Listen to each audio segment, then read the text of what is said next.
Well, the follow-up that I've been doing since day one, when I started doing a lot of outreach company business and then into my own business, is getting in front of a lot more people. So you're the face of your company. You have to get in front of more people, right? So you should not be spending a bunch of time with all the business card data entry. That's the number one thing that gets people stuck when they get a bunch of business cards from an event. Like, I label them. I put a label and what event this is from, and then I either send them off to my team, I scan them into my team, or I mail them off to my team, depending on where they are, or they pick them up sometimes. I have a local team. So they enter the database right away. That has to happen right away, or you will be delayed in your follow-up. So that's the number one thing in your follow-up, to delegate.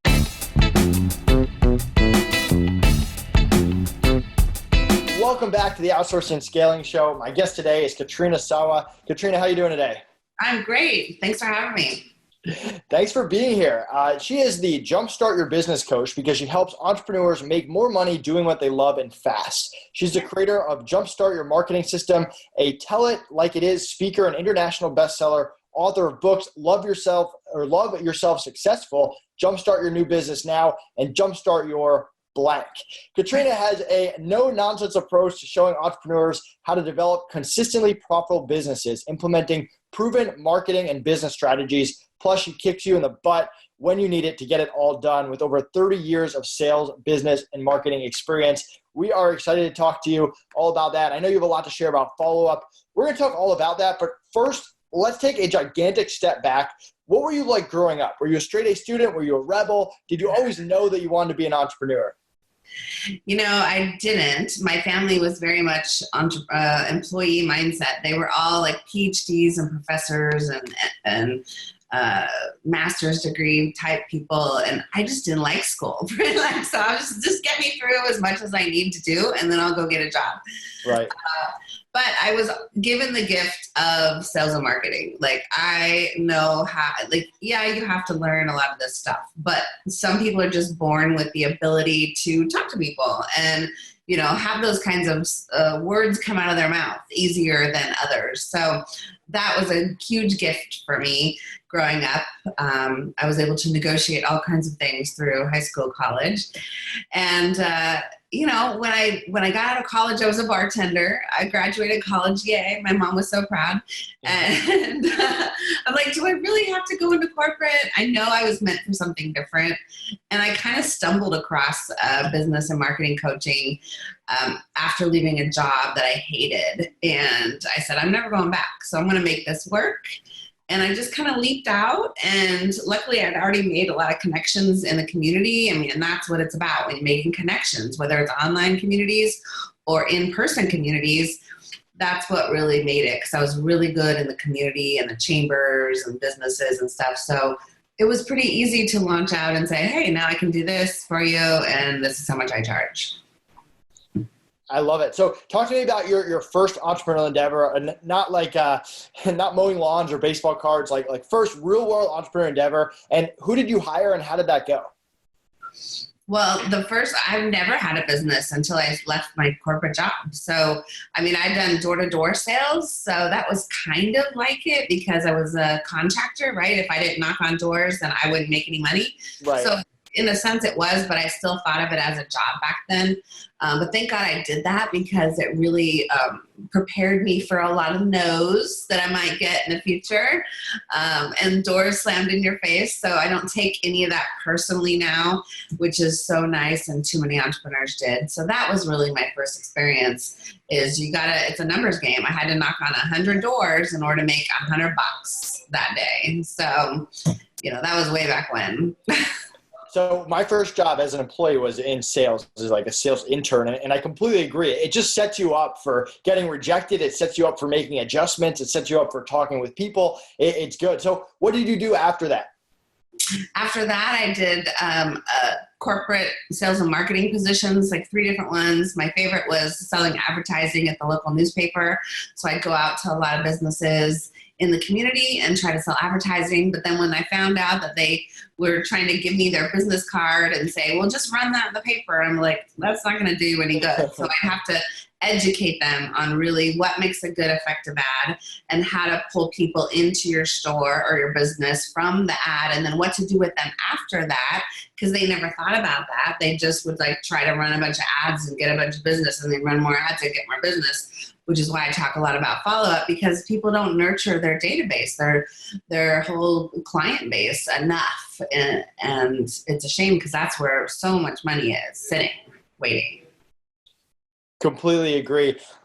So what got you into the marketing space? Like, I know like sales kind of goes into marketing, although I'd say a lot of marketers aren't necessarily good at sales. Why the marketing space? I also know you said that you kind of naturally got into it before. Talk a little bit more about that.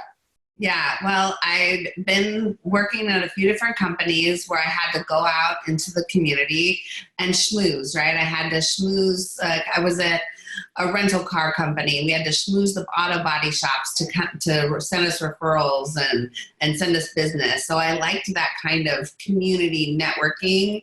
And then I was at a retirement community where I had to do the same thing. I had to schmooze the people who would send people, elderly folks to come and live with us. And so just that schmoozing in the community, I love.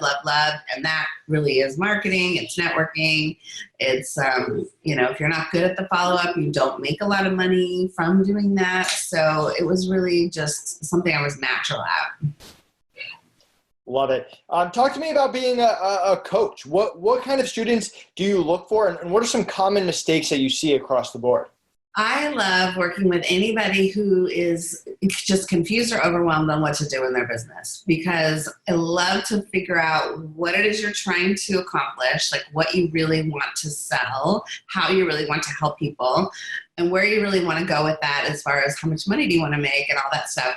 And then figuring out the best strategies for them. And it's not the same for everybody. Not everybody needs to be doing massive amounts of social media. Not everybody needs to be speaking in their business. Not everybody needs a book, although it's a good thing to have. Not everybody needs to put a lot of effort on their website. Some people do. Most people do.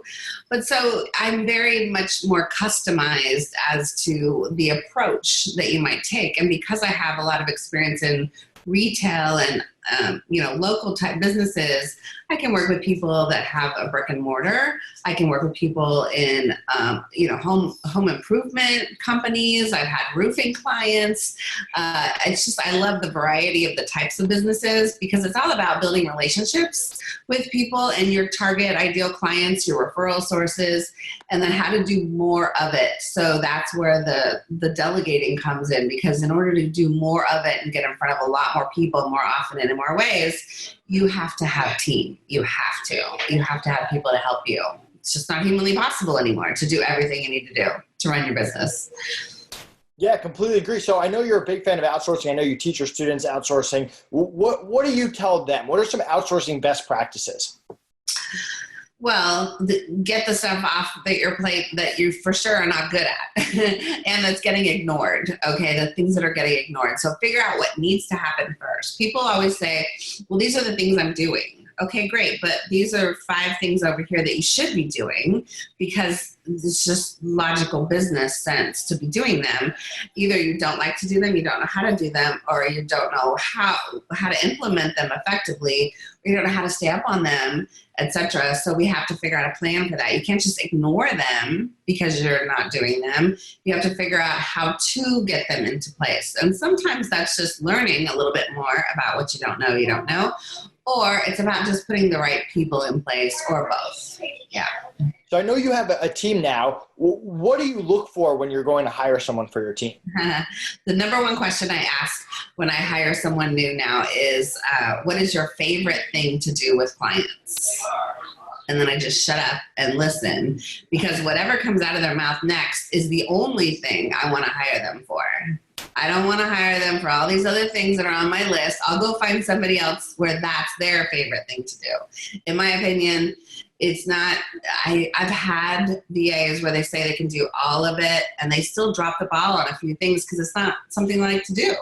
And that's okay. Just tell me, be honest, hone in what you really like to do and do that for me. And let's go find people who love to do the other things to do the other things. I love it. So you're hiring people to only do what they love to do. What if that doesn't take up like their entire time? Are you still giving them other tasks, or is it just their main task is what they like to do? Well, usually they have other clients, right? And usually they're doing those things for other clients. That's the idea.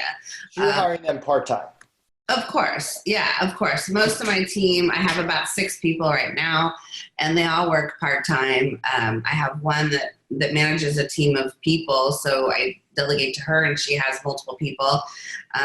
So there's 4 people, I think, that do various tasks for me in that company, and then I have a couple others that work on their own. And then occasionally I go into sites like FreeUp and hire people for specific projects, like graphic design projects, book editing projects, those kinds of things, because those are the things that I'm working on usually throughout the year. Awesome. So are you hiring more experts that already have a strategy? They already have a system in place? Are you hiring more mid-level specialists? Are you hiring more people to follow your system, your process? Or are you hiring people across the board? All of the above, actually. It depends on the thing I'm hiring them for, because like my follow-up system, I have a very strategic system that I use and a very strategic process. So they need to know my system and implement my system. Now, I will for sure take input. Of course, I'm always open to new ideas and input from my team or anybody who can shine some light on better ways to be more efficient or productive. But for the most part, I have a system for that.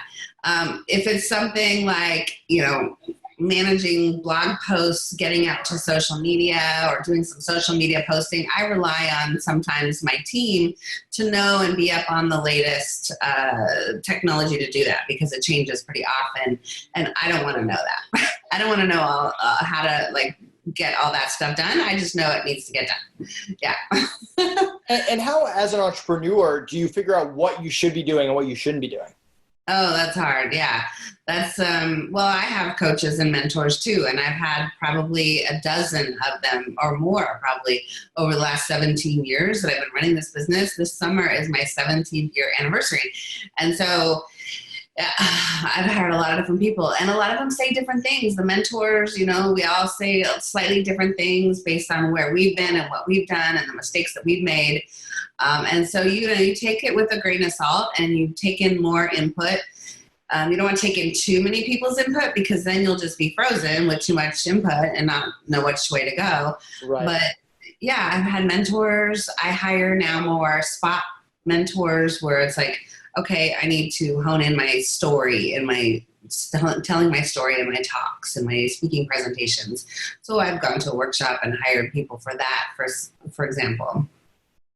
I love it. So let's talk a little bit about follow-ups, because I know that's something that I told you before, we kind of are trying to figure out that balance. Because I feel like a lot of people, they're like, all right, I don't want to bother this person too much, or hey, I'm only going to check in with them in a certain amount of time, or they get too busy and they forget. How do you come up with a good follow-up system that makes sense for your business, that you can do consistently over and over, and that doesn't take up a ton of time for you and for your team? Right. Well, the follow-up that I've been doing since day one, when I started doing a lot of outreach company business and then into my own business, is getting in front of a lot more people. So you're the face of your company. You have to get in front of more people, right? So you should not be spending a bunch of time with all the business card data entry. That's the number one thing that gets people stuck. When they get a bunch of business cards from an event, like I label them. I put a label and what event this is from, and then I either send them off to my team, I scan them into my team, or I mail them off to my team, depending on where they are, or they pick them up sometimes. I have a local team. So they enter the database right away. That has to happen right away, or you will be delayed in your follow-up. So that's the number one thing in your follow-up, to delegate. You should not be doing that, because while those people are typing up those cards, you should be out and getting another stack of cards, and another stack of connections in another event or another speaking gig, or even online. Online, there's ways too. So that's the number one mistake people don't or people make is they don't delegate the data entry. And then, of course, they try to just follow up via email. And email, I mean, if you send me an email today for the very first time in my computer, my email has never seen your email address yet, more than likely it's going into spam or trash these days. Now, email is not dead. It is still a very viable way to follow up with people. But you have to do more than that in the initial follow-up period, which I consider the initial follow-up period after meeting someone, whether it's online or offline, 60 days. So in that first 60 days is massive follow-up. I mean, you've got to do email, multiple emails. You've got to do phone calls. You have to pick up the phone and call people and say, hey, I sent you an email. Go look for it. It might be in your spam or trash. I wanted to talk to you after the event the other day, right? You have to do that. You have to send direct mail. You have to send stuff in the mail. You can send brochures. You could send postcards. I have postcards sitting in my desk that I can just, write out their address, send them right off. And they're just sitting here. Now, these can sit in my assistant's desk too, along with some stamps. And as soon as she's ready, done the data entry, she can pull out the postcards and hand address them or print labels and send them off. So that can be delegated. The emails can be delegated. If you pre-write some of those follow-up emails, which I talk about doing templates in your emails, then if you pre-write them and you make them sort of general, like, hey, it was great to meet you at the blank event, and I'd love to find out more. Let's have a phone call. You always want to try to take it to a phone call, in my opinion. I know sometimes we're super busy, but that's where you find out if or how you can help each other. You and I got on a phone call, and here I am on your podcast, right? And I became an affiliate of Free App because we got on a phone call, because we met on social media and stuff like that. So if you don't take it to a phone call, you are missing out on huge opportunities for more referrals, for more business perhaps. In addition to email, phone, and direct mail, you've got to reach out on social to even the people that you met in person. Sometimes my best way to follow up with people that I meet at an event is to go on and send them a Facebook message or even a LinkedIn message, depending on where your target is. And that's like gold right there. You can start the conversation. You can say, oh, I also sent you an email. Go check it. It might be in your spam or trash. Or I left you a voicemail. Did you see it? Right? Let me know if you want to chat. So you just have to, I don't want to say pester people, but you got to pester them because they're not paying attention. They're not paying attention in many of those different ways. So you have to get in front of them in many different ways. And I could go on and on for hours, but that's like the gist of it. So you got direct mail, you got email, you got phone call. I actually do the same thing when I get back from a conference. I lay the business cards on the ground and I take pictures of them and I just send the pictures over to my assistants. What about actually writing the emails? Because people get so many emails these days. How do you get your email to stand out? Well, I've already kind of mentioned it a couple times. It's like you just don't want to be salesy. You want to say, hey, it was great to meet you at the blank event.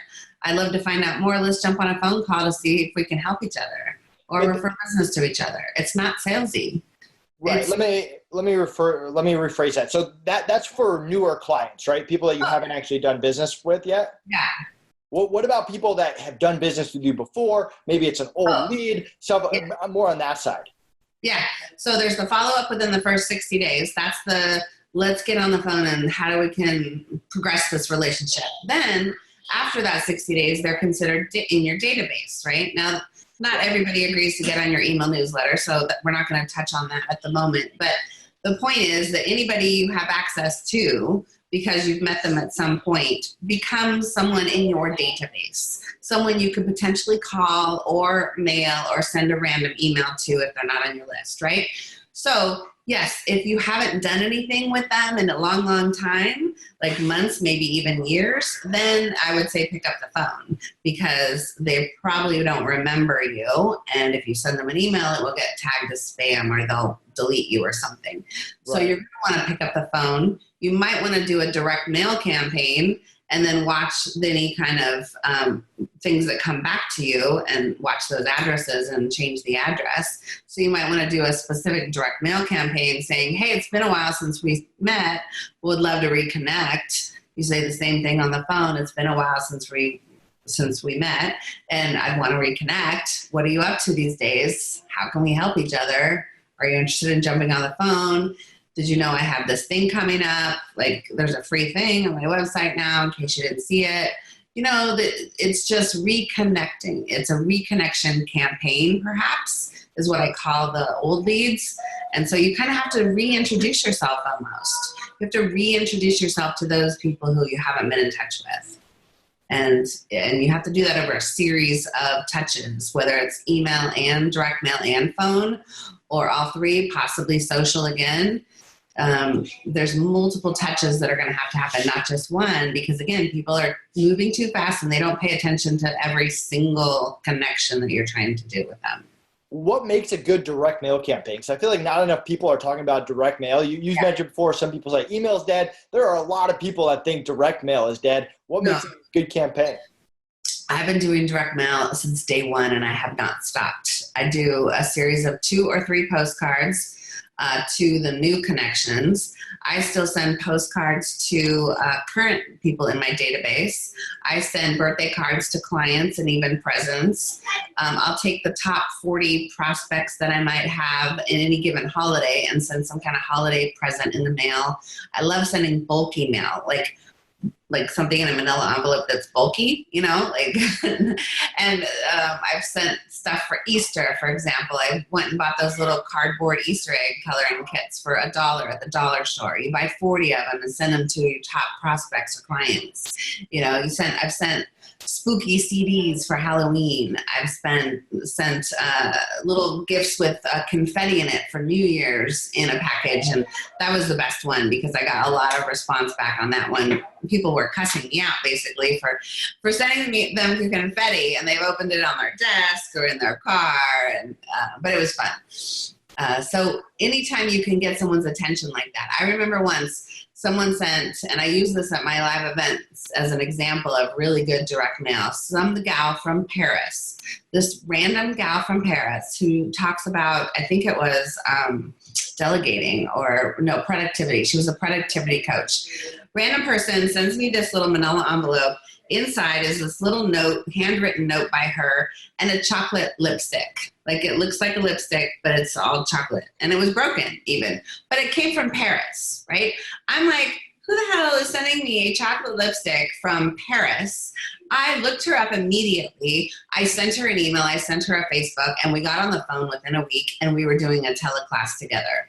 She got my attention, right? You want to get someone's attention? Do something like they wouldn't expect that gets their attention. I mean, didn't cost very much. She told me she sent that to 25 influencers that she was trying to get their attention. I don't know how many of them called her, but yeah, that gets attention. So people got to read their mail. I love it. So as a business coach, you work with entrepreneurs that are growing, scaling. What would you tell an entrepreneur that wants to go from 6 figures to 7 figures to 8 figures? I know we talked a lot about hiring and follow-ups. What outside of that? Oh, you just got to find the things in your business that are slowing you down. Find the things where you can reach more people. Those are the things that really need to be delegated more. Because to make a lot more money, you need to reach usually a lot more people. And of course you have to have high-end programs or be seeing the volume of people. It's one or the other, right? You either got to sell a $100,000 program or you got to talk to a lot of people in order to make hundreds of thousands of dollars or more. So, and sell your widget, whatever it is. So you need a mix of both. So you got to look at what you're selling, your business models. You got to figure out how you can leverage your time and expertise in different ways so that you can satisfy everybody. I mean, I have a $7 a month club membership as well as a $20,000 thing and anything in between. You got to have that variety. But I also have people to help me manage some of those programs, products, and services too. So have a team around you like bookkeepers, accountants, CPAs, attorneys. If you don't know who to ask on certain legal advice, you better find somebody because you don't want to get stuck in any kind of legal mess, that's for sure. So, cross your T's and dot your I's and get that right team around you, and you can see a lot more success. I love it. Where can people find out more about you, and what are you most excited about for the rest of the year? Yeah. I'm always excited about talking to entrepreneurs, startups to season to help them make more money. I have all kinds of free resources on the website. If you want to check it out, it's jumpstartyourmarketing.com. And there's a specific free, I think the follow-up system, I have a freebie, is jumpstartyourfollowup.com. It might be a low price thing. I forget if it's free still or if it's a low price, but jumpstartyourfollowup.com will take you to a place where you can at least get a trial. Like with my flow chart, I have a whole follow-up flow chart that tells you when to send what to who and all that, and how to develop your templates and gives you examples. So yeah. I love it. Thank you so much for coming on, and yeah, have a great rest of the week. Hey everyone, thank you so much for watching. Did you enjoy this content? If so, click like, leave us a comment, and subscribe to our channel so we can continue bringing you great content all about hiring.